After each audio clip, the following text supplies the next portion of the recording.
for your heart-touching words. We now invite the Honorable Deputy Chief Minister of Andhra Pradesh, Shri Pawan Kalyan Garu, to the dais.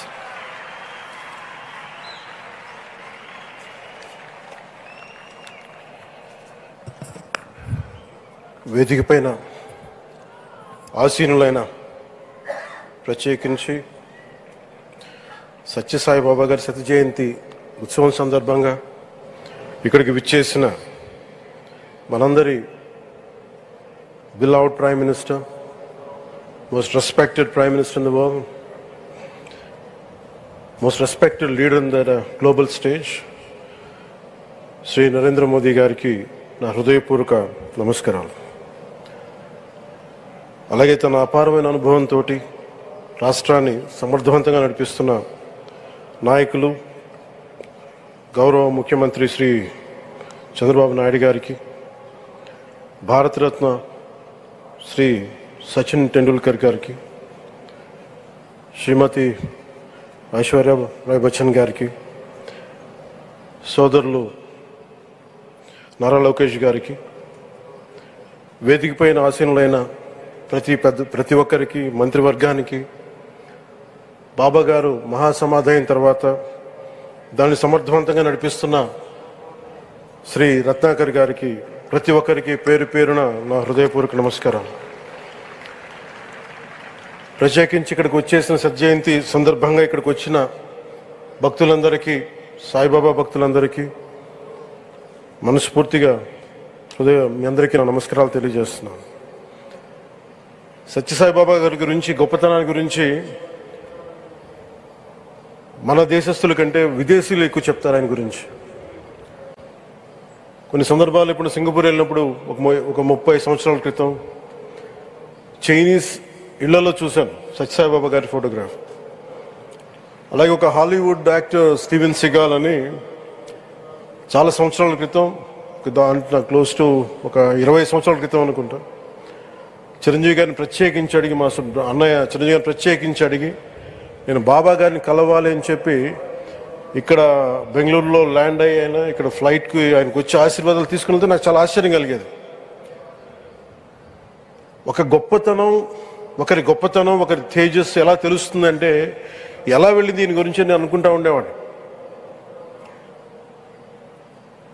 బాబా గారిది వెలిసింది భారతదేశంలో అత్యంత వెనుకబడ్డ జిల్లా అనంతపురం, రాయలసీమలోని అనంతపురం జిల్లా.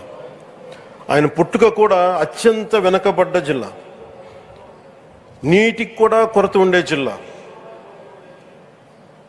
వలసలు వెళ్ళిపోయే జిల్లా. అలాంటి జిల్లాని ఎంచుకున్నారు ఆయన జన్మకు కూడా. అందుకని అలాంటి జన్మ తీసుకున్నాడంటే మహానుభావులే తీసుకోగలరు. ఒక 40 సంవత్సరాల క్రితం ఎవరైనా ఊహించుకోగలమా?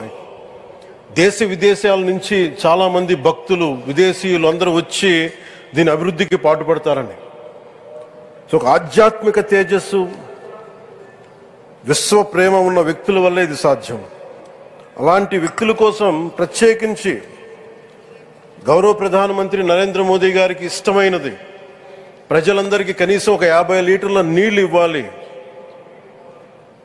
అది రక్షిత మంచినీరు ఇవ్వాలి. అలాంటి పథకం, ఒక 50 లీటర్ల నీళ్లు కనీసం ఇవ్వాలి అనేది ఒక వ్యక్తికి ఆ సంకల్పం నరేంద్ర మోదీ గారు దీన్ని ముందుకు తీసుకొచ్చారు. ఒక ప్రభుత్వ పరంగా దీన్ని ప్రధానమంత్రి గారు తీసుకొస్తే, ఒక ఆధ్యాత్మిక గురువుగా ఏ ప్రభుత్వం ఆలోచించినప్పుడు, ప్రభుత్వాలే దీని గురించి సగటు వ్యక్తికి నీరు ఎలా అందించాలనుకున్నప్పుడు దాన్ని ఆలోచించింది సత్యసాయిబాబా గారు ఆలోచించారు. అప్పుడు ముఖ్యమంత్రిగా చంద్రబాబు గారు ఉన్నప్పుడు వారికి ఒకటే చెప్పారండి, నేను ప్రజలకి దాహం తీర్చాలనుకుంటున్నాను. నాకు తెలిసిన భక్తులు, ఒక భక్తులు, ఒక ఆయన సింగిల్ హ్యాండెడ్గా 400 crores 400 కోట్ల రూపాయలు ఈ పథకానికి, సత్యసాయి ఈ పథకానికి ఇస్తాను, దాహం తీర్చే పథకానికి ఇస్తాను అంటే, దానికి ఆ రోజున ప్రత్యేకించి అలాంటి పర్మిషన్స్కి వీటికి కొంచెం కష్టాలు ఉన్నప్పుడు గౌరవ ముఖ్యమంత్రి నారా చంద్రబాబు నాయుడు గారు వీటికి అండగా ఉండి ఈ సత్యసాయి ఈ దాహం తీర్చే ఈ పథకానికి అంటే మనం చెప్పాలంటే జల్ జీవన్ మిషన్ అంకురం సాయిబాబా గారు చేశారు ఇక్కడ. ఇది తమిళనాడులో కానీ తెలంగాణలో కానీ మిగతా అన్ని రాష్ట్రాల్లో కూడా ఈరోజు చేయగలుగుతున్నామంటే దానికి అంకురం సాయిబాబా గారు అందించారు. ఆయన సేవా తత్పరత, ఆయనది ఎవరెవరో ఎంతమంది ప్రభావితం చెందారో లెక్కలేదు. ఒకసారి సేవ చేసే వాళ్ళందరినీ చూస్తూ ఉంటే మా వదిన గారు చెప్పారు, ఒకసారి భోజనం తింటా ఉంటే ఎవరిని ఇంకొకసారి ఇది కొంచెం అన్నం పట్టరా అంటే మా అన్నయ్య గారు చెప్పారండి. వాళ్ళ అన్నకు ఆయన ఎవరో తెలుసు, ఆయన ఒక farmer IAS officer, senior IAS officer అని. ఆయనకి సెలవులో ఉన్న సమయంలో వచ్చి ఇక్కడ సేవ చేస్తారని. ప్రత్యేకించి ఒక వ్యక్తి, ఒక మహానుభావుడు ఎంతమందిని ప్రభావితం చేయగలిగారంటే ఐఏఎస్లు కావచ్చు, మన ఈ రోజున సచిన్ టెండూల్కర్ గారు కావచ్చు, వేదిక పైన మహానుభావులు ఎందరో కావచ్చు, వీళ్ళందరినీ ప్రభావితం చేసే ఒక అరుదైన ఆధ్యాత్మిక శక్తి మన భారతదేశంలో, మన అనంతపురంలో, మన ఆంధ్ర రాష్ట్రంలో ప్రపంచానికి వెలుగులిచ్చే ఒక మహా వ్యక్తి పుట్టడం, ఆయన శత జయంతి సందర్భంగా ఇక్కడ మనందరం ఏకం కావడం చాలా ప్రత్యేకమైన ఆనందాన్ని కలిగించింది. ఆయన సేవా తత్పరతని, స్ఫూర్తిని మున్ముందు మేమందరం కొనసాగిస్తాం. గౌరవ ప్రధానమంత్రి और బిలావ్డ్ ప్రైమ్ మినిస్టర్ ఆధ్వర్యంలో మేమందరం కొనసాగిస్తామని తెలియజేసుకుని ఇదే సేవా తత్పరతని ముందు అందరం కొనసాగించాలని తెలియజేసుకుని సెలవు తీసుకున్నాను. జై హింద్.